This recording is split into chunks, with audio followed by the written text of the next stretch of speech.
Hi every one. ഇന്ന് നമ്മൾ ചിന്തിക്കാൻ ആഗ്രഹിക്കുന്നത് ഒരു പ്രധാനപ്പെട്ട വിഷയമാണ്.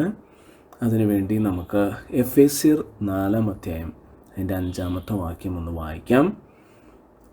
അവിടെ നമ്മളിങ്ങനെയാണ് വായിക്കുന്നത്: കർത്താവ് ഒരുവൻ, വിശ്വാസം ഒന്ന്, സ്നാനം ഒന്ന്. കർത്താവ് ഒരുവൻ, വിശ്വാസം ഒന്ന്, സ്നാനം ഒന്ന്.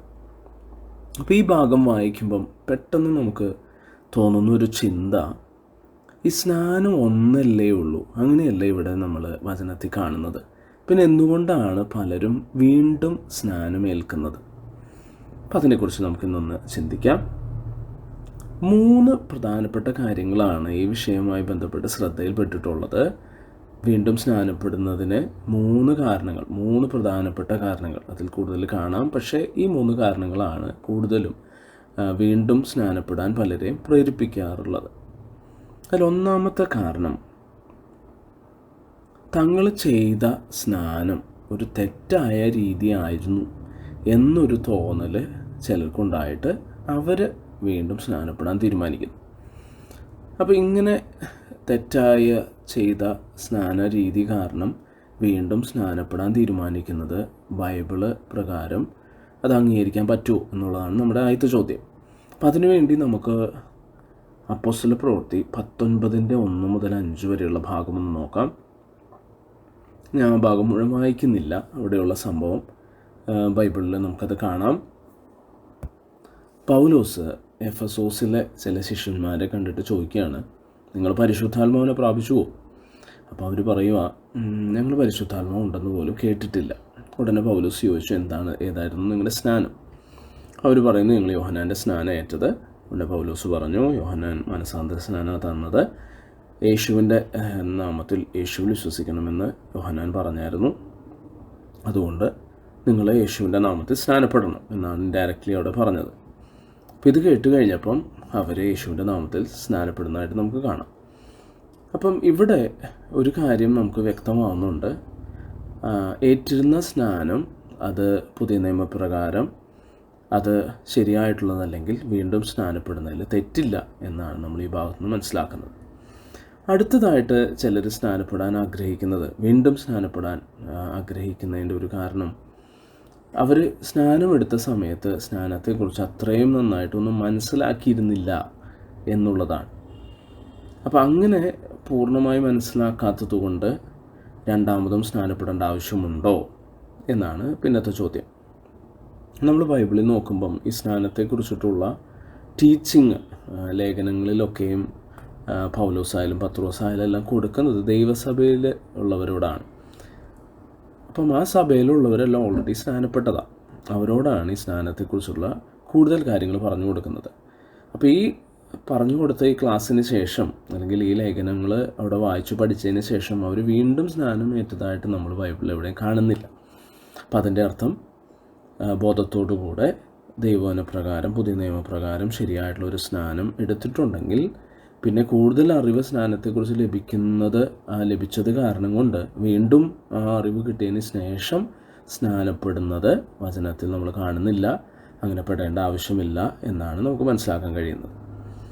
അടുത്തതായിട്ട് ഒരു കൂട്ടർ വീണ്ടും സ്നാനപ്പെടാൻ ആഗ്രഹിക്കുന്നത്, അവർ ഏറ്റ സ്നാനം അവർ അറിവോടെയല്ല എന്നുള്ളതാണ്. എന്ന് പറഞ്ഞാൽ അവർക്ക് ഈ കാര്യത്തെക്കുറിച്ച് മനസ്സിലാക്കാൻ കഴിയുന്നതിന് മുമ്പേ കൊച്ചു പ്രായത്തിൽ തന്നെ, അല്ലെങ്കിൽ ഇൻഫൻസിയിൽ, അവർ ശൈശവ പ്രായത്തിൽ അവരെ ആരോ സ്നാനപ്പെടുത്തി. അവർ ബന്ധുക്കൾ, വീട്ടുകാർ, മാതാപിതാക്കൾ അവരെല്ലാം ചേർന്ന് അവരെ ശിശു സ്നാനം ചെയ്തു, ഇൻഫൻറ്റ് ബാപ്റ്റിസം ചെയ്തു. അപ്പോൾ അവർക്ക് തോന്നുകയാണ്, ഇത് ഞങ്ങളുടെ അറിവോടെ അല്ല ചെയ്തത്, ഇതിനകത്ത് ഞങ്ങളുടെ ഒരു പാർട്ടിസിപ്പേഷനും അതിനകത്തില്ല, ഞങ്ങളുടെ അറിവോടെയോ സമ്മതത്തോടെയോ അല്ലാതെ അവരിത് ഞങ്ങളുടെ മേൽ ചെയ്തതായതുകൊണ്ട് ഞങ്ങൾക്ക് ഇത് ചെയ്യാനായിട്ട്, ഞങ്ങളുടെ തീരുമാനത്തിൽ ഇത് ചെയ്യാൻ ആഗ്രഹിക്കുന്നു എന്നുള്ള തീരുമാനത്തോടെ ചെയ്യുന്നവരാണ് അടുത്ത കൂട്ടം. അപ്പോൾ ഇത് ദൈവവചന പ്രകാരം ശരിയാണോ എന്ന് നമുക്ക് വചനത്തിൽ നിന്ന് തന്നെ നോക്കാം. ഇതിനായിട്ട് അപ്പോസ്തല പ്രവൃത്തി 2:38 നമുക്കൊന്ന് വായിക്കാം. അവിടെ നമ്മളിങ്ങനെയാണ് വായിക്കുന്നത്: പത്രോസ് അവരോട്, നിങ്ങൾ മാനസാന്തരപ്പെട്ട് നിങ്ങളുടെ പാപങ്ങളുടെ മോചനത്തിനായി ഓരോരുത്തൻ യേശു ക്രിസ്തുവിൻ്റെ നാമത്തിൽ സ്നാനമേൽപ്പിൻ, എന്നാൽ പരിശുദ്ധാത്മാവെന്ന ദാനം ലഭിക്കും. ഇവിടെ ഒരു വാക്ക് നമ്മൾ ഉപയോഗിച്ചത് കാണാം, ഓരോരുത്തൻ, ഈച്ച് വൺ ഓഫ് യു. ഓരോരുത്തൻ എന്ന് പറഞ്ഞാൽ ഇവിടെ നമ്മൾ കാണുന്നത് വ്യക്തിപരമായിട്ടുള്ള ഒരു ഉത്തരവാദിത്വമാണ് നമ്മൾ കാണുന്നത്. ഈ ശിശുസ്നാനത്തെ കണ്ടിട്ടുള്ളവരൊക്കെ എല്ലാം അറിയാം,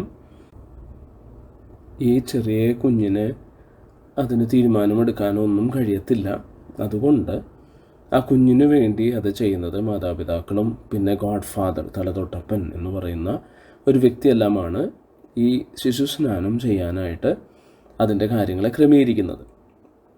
അപ്പോൾ ഈ കൊച്ചുകുഞ്ഞിൻ്റെ പേര് മാത്യു എന്നാണെങ്കിൽ ഈ തലതൊട്ടപ്പൻ ഒരു ജോൺ ആയിരിക്കാം.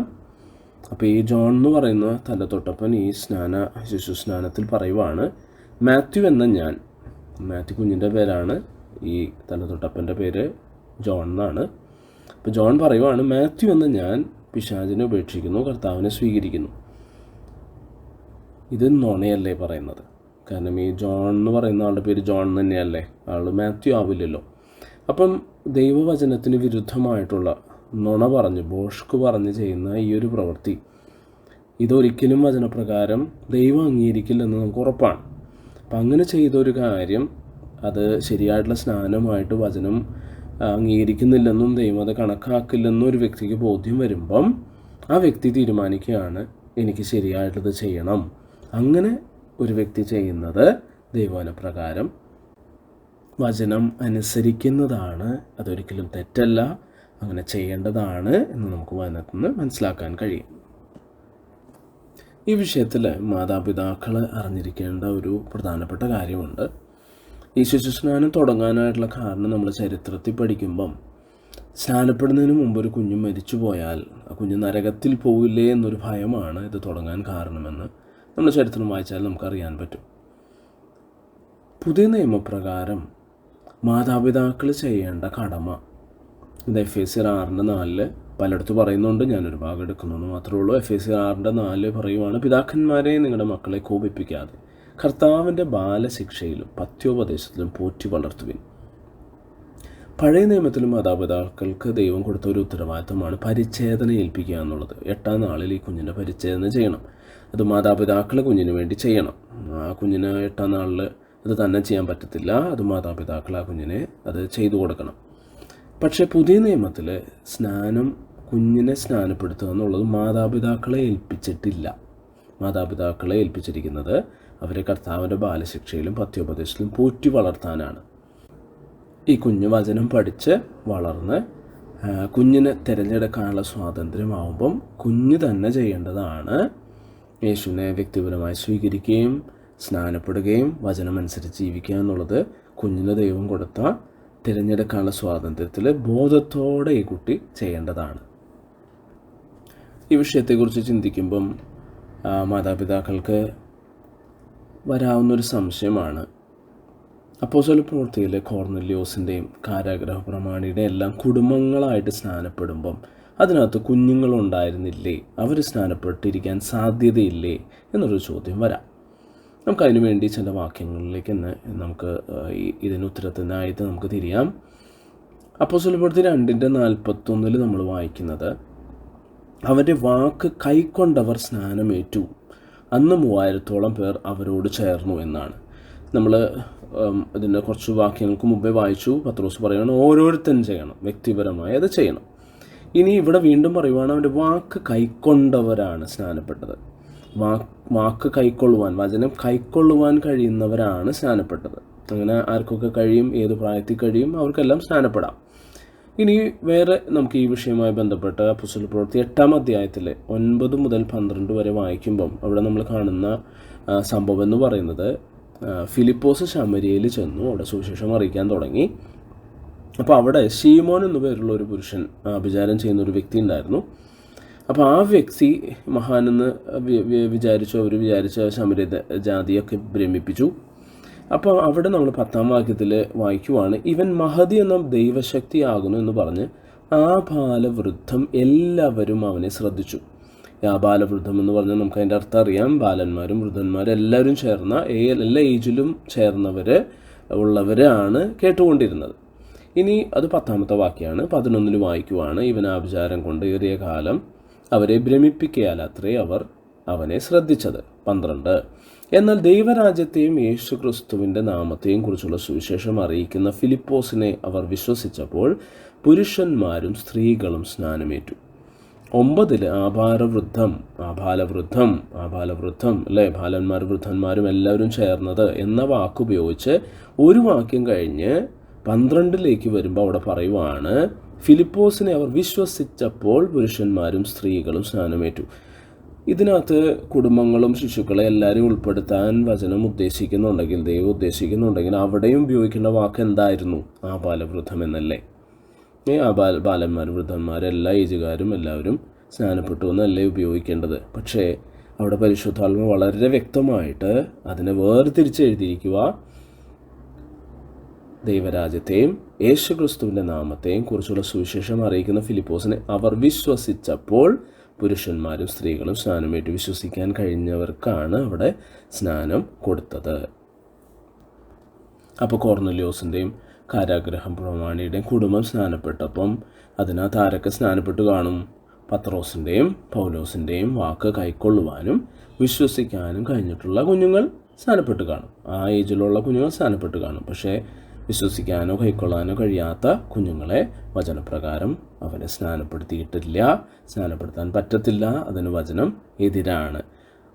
തിരഞ്ഞെടുക്കാനുള്ള സ്വാതന്ത്ര്യത്തോടെ വിശ്വസിച്ച് അനുസരിക്കാനും കൈക്കൊള്ളാനും വിശ്വാസത്തിൽ ജീവിക്കാനും കഴിയുന്നവരെ മാത്രമേ വചനപ്രകാരം അവരും സ്നാനപ്പെടുത്തിയിട്ടുള്ളൂ എന്ന് നമുക്കിതിൽ നിന്ന് മനസ്സിലാക്കാം. അടുത്തതായി സാധാരണ വരുന്നൊരു സംശയം, ഈ സ്നാനം ശരിക്കും നമ്മൾ മുങ്ങേണ്ട ആവശ്യമുണ്ടോ എന്നുള്ളതാണ്. തളിക്കുകയോ തലയിൽ കൂടെ ഒഴിക്കുകയോ ചെയ്താൽ മതിയോ, അതോ മുങ്ങേണ്ട ആവശ്യമുണ്ടോ? ഇതിനായിട്ട് നമുക്ക് വചനത്തിലേക്ക് തന്നെ തിരിയാം. നമ്മൾ എബ്രായ ലേഖനം 9:19 ഈ തളിക്കുക എന്നുള്ളൊരു വാക്ക് നമ്മൾ കാണുന്നത്. ഈ സ്നാനം പുതിയ നിയമ ഉപദേശമായതുകൊണ്ട് ഇതിൻ്റെ വാക്കുകളെല്ലാം നമ്മൾ പുതിയ നിയമത്തിൽ വെച്ച് തന്നെ നോക്കുമായിരിക്കും നല്ലത്. അപ്പോൾ അവിടെ നമ്മൾ വായിക്കും, എബ്രായർ 9:19 വായിക്കുവാണ്, മോശ ന്യായപ്രമാണ പ്രകാരം കൽപ്പനയൊക്കെയും സകല ജനത്തോടും പ്രസ്താവിച്ച ശേഷം പശുക്കിടാക്കളുടെയും ആട്ടുകൊറ്റന്മാരുടെയും രക്തത്തെ വെള്ളവും ചുവന്ന ആട്ടുരോമവും ഈസോപ്പുമായി എടുത്ത് പുസ്തകത്തിന്മേലും സകല ജനത്തിന്മേലും തളിച്ചു. ഇത് പഴയ നിയമത്തിൽ നടന്നൊരു സംഭവമാണ്. പക്ഷേ എബ്രായ ലേഖനത്തിൽ ഈ ഭാഗം നമ്മൾ വീണ്ടും വായിക്കുന്നു. അവിടെ ഉപയോഗിച്ചിരിക്കുന്ന വാക്ക് തളിച്ചു എന്ന വാക്കാണ് ഉപയോഗിച്ചിരിക്കുന്നത്. അപ്പോൾ ഈ തളിച്ചു എന്ന വാക്കിൻ്റെ ഗ്രീക്ക് നമ്മൾ നോക്കുമ്പോൾ കാണുന്നത് റാൻറ്റിസോ എന്നാണ്. റാൻറ്റിസോ എന്ന് പറയുന്ന അതിൻ്റെ ഗ്രീക്ക് വാക്കിൻ്റെ അർത്ഥം സ്പ്രിംഗ്ലിംഗ് എന്നാണ്, തളിക്കുക എന്ന് തന്നെയാണ്. പക്ഷെ നമ്മൾ ഈ സ്നാനത്തെക്കുറിച്ചുള്ള വാക്യങ്ങളിൽ, ആ സ്നാനത്തെക്കുറിച്ചുള്ള ഭാഗങ്ങളിൽ നമ്മൾ നോക്കുമ്പം അവിടെ സ്നാനം എന്ന വാക്കിന് ഉപയോഗിച്ചിരിക്കുന്ന ഗ്രീക്ക് വാക്ക് റാൻറ്റിസോ അല്ല, ബാപ്റ്റിസോ ആണ്. ബാപ്റ്റിസോ അപ്പോസ്തല പ്രവൃത്തി 2:38 ആയാലും 8:38 ആയാലും അവിടെയെല്ലാം നമ്മൾ കാണുന്നത് ബാപ്റ്റിസോ എന്ന വാക്കാണ്.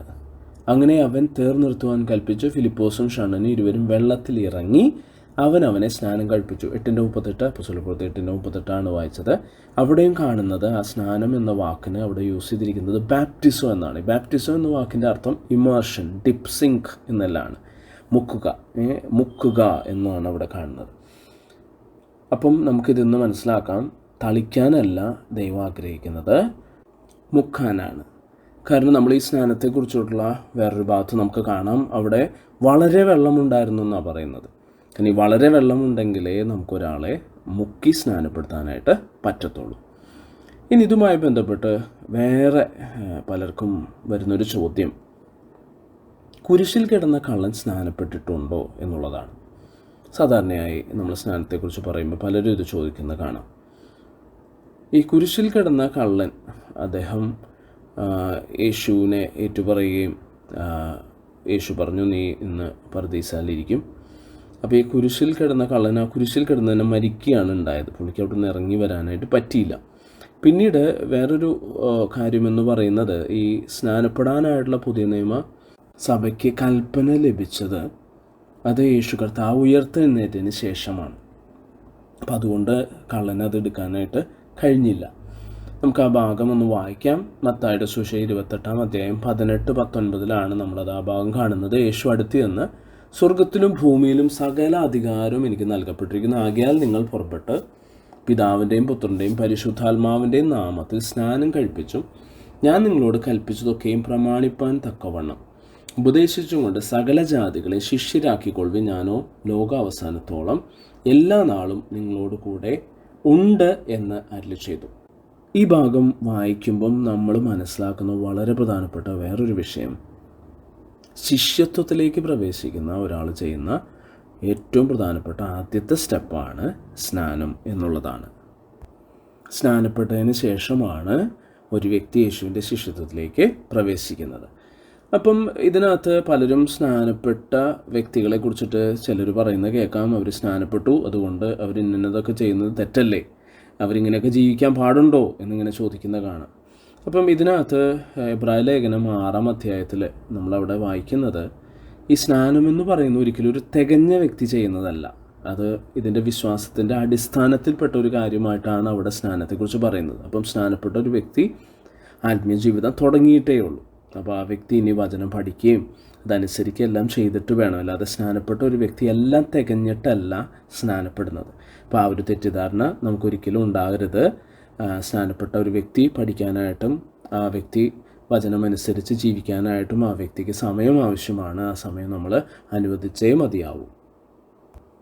യേശു കർത്താവിൽ വിശ്വസിച്ച് രക്ഷ പ്രാപിക്കുവാൻ ആഗ്രഹിക്കുന്ന ഒരു വ്യക്തി നിശ്ചയമായും ചെയ്തിരിക്കേണ്ട ഒരു കാര്യമാണ് സ്നാനം എന്നാണ് നമ്മൾ മർക്കോസിൻ്റെ സുവിശേഷം 16-ാം അധ്യായം അതിൻ്റെ 16-ാം വാക്യത്തിൽ വായിക്കുന്നത്.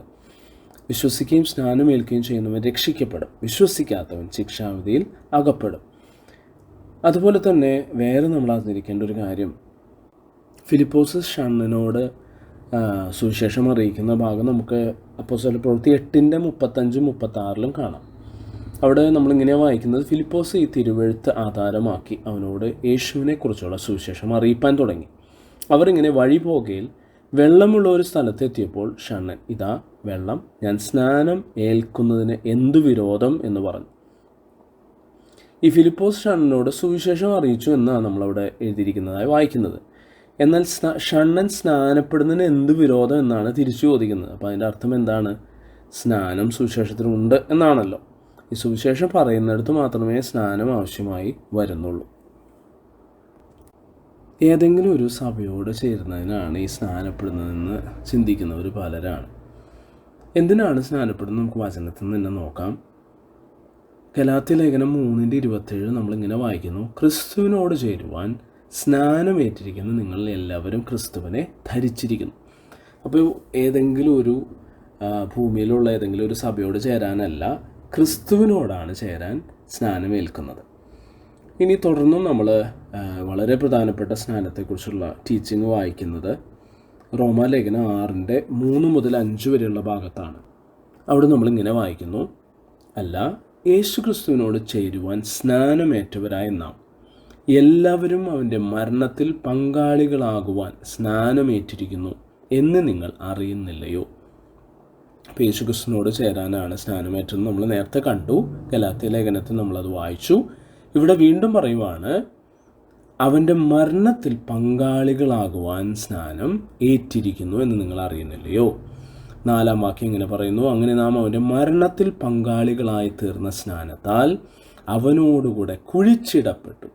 ക്രിസ്തു മരിച്ചിട്ട് പിതാവിൻ്റെ മഹിമയാൽ ജീവിച്ചെഴുന്നേറ്റതുപോലെ നാമും ജീവൻ്റെ പുതുക്കത്തിൽ നടക്കേണ്ടതിന് തന്നെ. അപ്പം യേശു കർത്താവിൻ്റെ മരണത്തിൽ പങ്കാളികളായി തീർന്ന സ്നാനത്താൽ അവനോടുകൂടി കുഴിച്ചിടപ്പെട്ടു. അതുകൊണ്ടാണ് ഈ പലപ്പോഴും നമ്മൾ സ്നാനത്തിൽ കണ്ടിട്ടുള്ളവർക്കറിയാം, ശരിയായിട്ടുള്ള സ്നാനപ്പെടുത്തുമ്പം അവരെ സ്നാനത്തിനായിട്ട് വെള്ളത്തിൽ മുക്കി എടുക്കുന്നത്. ഞാൻ നേരത്തെ പറഞ്ഞു, ഈ ഭാഗങ്ങളെല്ലാം പഠിക്കുമ്പോൾ ഒന്നും കൂടി മുക്കുന്നത്, തളിക്കുന്നതിന് പകരം മുക്കുന്നതിൻ്റെ പ്രാധാന്യം നമുക്ക് കുറച്ചും കൂടെ പഠിക്കുമ്പോൾ അറിയാമെന്ന് ഞാൻ പറഞ്ഞത് ഇതുകൊണ്ടാണ്.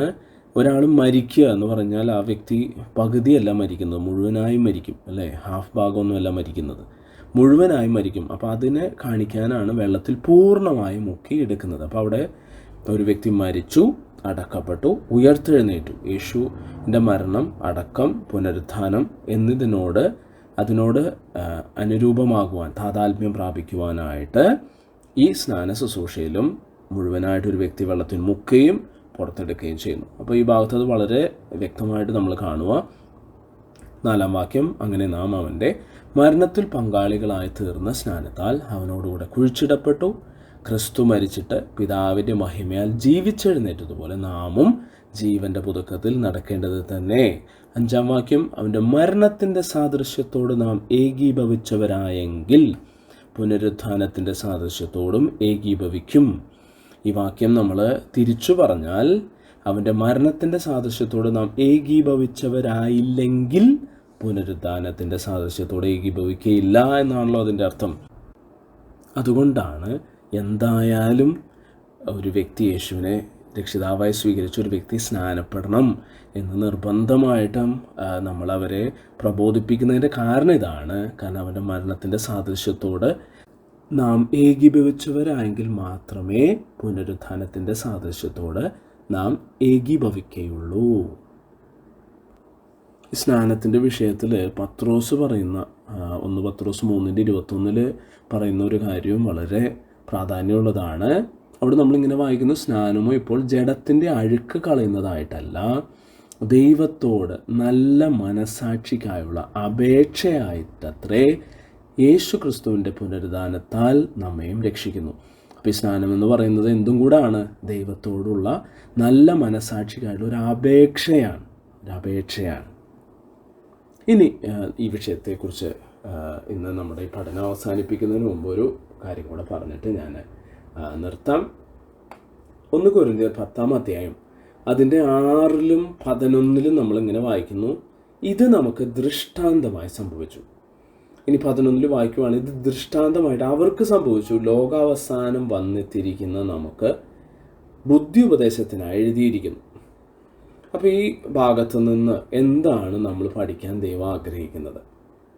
അതിൽ 10-ാം അധ്യായം 2-ാമത്തെ വാക്യത്തിൽ അവിടെ വായിക്കുന്നു, എല്ലാവരും സമുദ്രത്തിലൂടെ കടന്ന് എല്ലാവരും മേഘത്തിലും സമുദ്രത്തിലും സ്നാനമേറ്റ് മോശയോട് ചേർന്നു. അപ്പോൾ ഈ ഭാഗം പറയുന്നത് ഇസ്രായേൽ മക്കളുടെ യാത്രയും നമ്മുടെ ആത്മീയ ജീവിതവും തമ്മിലൊരു കമ്പാരിസനാണ് നമ്മൾ ഈ ഭാഗത്ത് കാണുന്നത്. ഇസ്രായേൽ മക്കൾ സ്നാനത്തിൽ മോശയോട് ചേർന്നു, എന്നാൽ ഇന്ന് നാം സ്നാനത്തിൽ ക്രിസ്തുവിനോടാണ് ചേരുന്നത്. നമ്മൾ ഓൾറെഡി അത് പഠിച്ചുവല്ലോ. എന്നാൽ ഇവിടെ പൊതുവായിട്ടുള്ളൊരു കാര്യം നമുക്ക് കാണാൻ പറ്റും. ഈ സ്നാനത്തിന് മുമ്പ് ഇസ്രായേൽ മക്കളെ ഫറവോനും സൈന്യവും ഓടിച്ചുകൊണ്ടിരുന്നു. അവരുടേതായിട്ടുള്ള അല്ലെങ്കിൽ ചെങ്കടലിൽ കൂടെ അവർ സ്നാനപ്പെട്ടതിന് ശേഷം അവർ പിന്നെ ശത്രുവിനെ ഓടിക്കുന്നതാണ് കാണുന്നത്. സ്നാനത്തിന് മുമ്പ് അവരെ ശത്രു ഓടിച്ചു, സ്നാനത്തിന് ശേഷം അവർ ശത്രുവിനെ ഓടിക്കുന്നു. ഇന്ന് നമ്മൾ യേശു കർത്താവിനോട് സ്നാനത്തിൽ ചേരുമ്പോൾ നമ്മുടെ ജീവിതത്തിൽ ഇത് തന്നെയാണ് നമ്മൾ കാണുന്നത്. അതുവരെ ശത്രു പിശാചാണ് ഇന്നത്തെ നമ്മുടെ ശത്രു നമ്മളെ അതുവരെ ഓടിച്ചു കാണും. പക്ഷേ യേശുവിനോട് ചേർന്ന ഒരു വ്യക്തി തുടർന്ന് പിശാചിനെ ഓടിക്കുന്നതായിട്ട് നമുക്ക് കാണാനായിട്ട് പറ്റും. കാരണം യേശുവിനോട് ചേർന്ന ഒരു വ്യക്തിയുടെ മേൽ പിശാചിന് യാതൊരു അധികാരമോ അവകാശമോ ഇല്ല. ആ വ്യക്തി യേശുവിൻ്റെ വകയാണ്. നേരത്തെ നമ്മൾ കണ്ടതുപോലെ സ്നാനം എന്ന് പറയുന്നത് യേശു കർത്താവിൻ്റെ ശിഷ്യത്വത്തിൻ്റെ ആദ്യ സ്റ്റെപ്പാണെന്ന് നമ്മളവിടെ കണ്ടു. യേശു കർത്താവ് അധികാരം മുഴുവൻ കൊടുത്തിരിക്കുന്നത് നമ്മളറിയാം. പാമ്പുകളെയും തേളുകളെയും ശത്രുവിൻ്റെ സകല ബലത്തെയും ചവിട്ടുവാൻ ഞാൻ നിങ്ങൾക്ക് അധികാരം തരുന്നു. ലൂക്കോസ് 10:19 നമ്മൾ ആ വാക്യം വായിക്കുന്നു. ആ അധികാരമെല്ലാം യേശു കൊടുക്കുന്നത് ശിഷ്യന്മാർക്കാണ്. അപ്പോൾ ശിഷ്യന്മാർക്ക് ആ അധികാരം കൊടുക്കുമ്പം ഈ അധികാരം ഉപയോഗിക്കാൻ കഴിയുന്നത് യേശു കർത്താവിൻ്റെ ശിഷ്യന്മാർക്ക് മാത്രമായിരിക്കാൽ യേശു കർത്താവിൻ്റെ ശിഷ്യത്വത്തിലേക്ക് കടക്കുന്ന ഫസ്റ്റ് സ്റ്റെപ്പാണ് സ്നാനം. അപ്പോൾ സ്നാനപ്പെട്ട ഒരു വ്യക്തിക്ക് പിശാചിനെ ഓടിക്കാനായിട്ട് കഴിയും.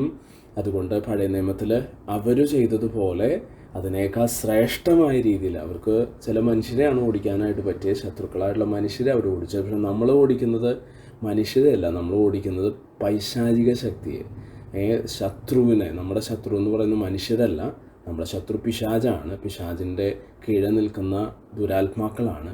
എന്നാൽ യേശു കർത്താവിനോട് ചേർന്ന ഒരു വ്യക്തിക്ക് പൈശാചിക ശക്തിയെ ഓടിക്കുവാൻ, അവരുടെ മേൽ ജയമെടുക്കാനായിട്ട് പറ്റും എന്നാണ് നമ്മൾ ഈ ഭാഗത്തുനിന്ന് മനസ്സിലാക്കാൻ കഴിയുന്നത്. ഇനി അതോടുകൂടെ ഇസ്രായേൽ മക്കൾ സ്നാനത്തിന് ശേഷം അവരൊരു മരുഭൂമിയിലേക്കാണ് കടക്കുന്നത്. നമ്മൾക്കും ഇതേപോലൊരു എക്സ്പീരിയൻസ് നമുക്ക് അനുഭവിക്കാൻ പറ്റും. കാരണം സ്നാനത്തിന് ശേഷം നമ്മുടെ ലൈഫിൽ ഒരു മരുഭൂമി എക്സ്പീരിയൻസ് നമുക്ക് ഫീൽ ചെയ്യാനായിട്ട് പറ്റും.